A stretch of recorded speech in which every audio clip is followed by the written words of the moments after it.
Ce vendredi soir, TF1 proposait une soirée mélodieuse des plus émouvantes pour les téléspectateurs en diffusant le concert des Enfoirés, intitulé « Enfoirés un jour, toujours ».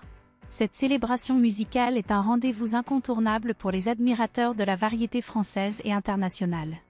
Cette tradition, qui fut inaugurée par l'illustre Coluche, promet des sketchs, des costumes extravagants ainsi que des performances vocales époustouflantes des artistes les plus talentueux de la télévision française tels que Vita, Soprano, Jennifer, Chimène Badi, Jean-Louis Aubert, Zazie, Christophe Maé, Mantissa et Vianney.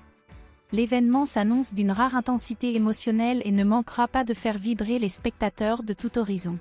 Pour cette édition, les Enfoirés ont entamé leur spectacle sur une note endiablée en interprétant la chanson exaltante de Juliette Armanet, Le dernier jour du disco.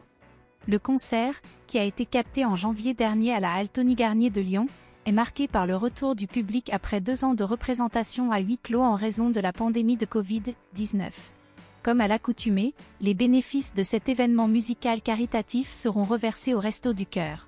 Dès les premières minutes du concert, les réseaux sociaux ont été submergés de messages de la part des internautes qui ont exprimé leur allégresse de retrouver Sophia et Saïdi, qui a pris part pour la première fois à l'événement et qui a interprété pour la première fois depuis 4 ans.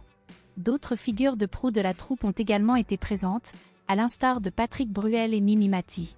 Lors de sa prestation sur la scène de la Altony Garnier à Lyon, l'actrice et vedette de « Joséphine », Ange Gardien, a offert une interprétation de la célèbre chanson de Francis Cabrel, « Je l'aime à mourir », en collaboration avec Laurie, Patrick Fiori et Patrick Bruel. Lorsque les autres membres des Enfoirés ont fait leur entrée sur scène, l'harmonie entre les 4 artistes qui chantaient s'est interrompue pour dédier la chanson à Mimi Mati. Un passage de la chanson a été réécrit, transformant le titre en « On t'aime à mourir », pour offrir un sublime hommage à l'actrice, membre assidue de la troupe depuis 1994, qui avait dû s'absenter pour la première fois l'an dernier pour des raisons de santé. Très touchée, Mimi Mati n'a pu retenir ses larmes, tout comme une bonne partie des autres artistes présents sur scène. Cette émotion a également été partagée par de nombreux téléspectateurs qui ont suivi l'événement depuis chez eux.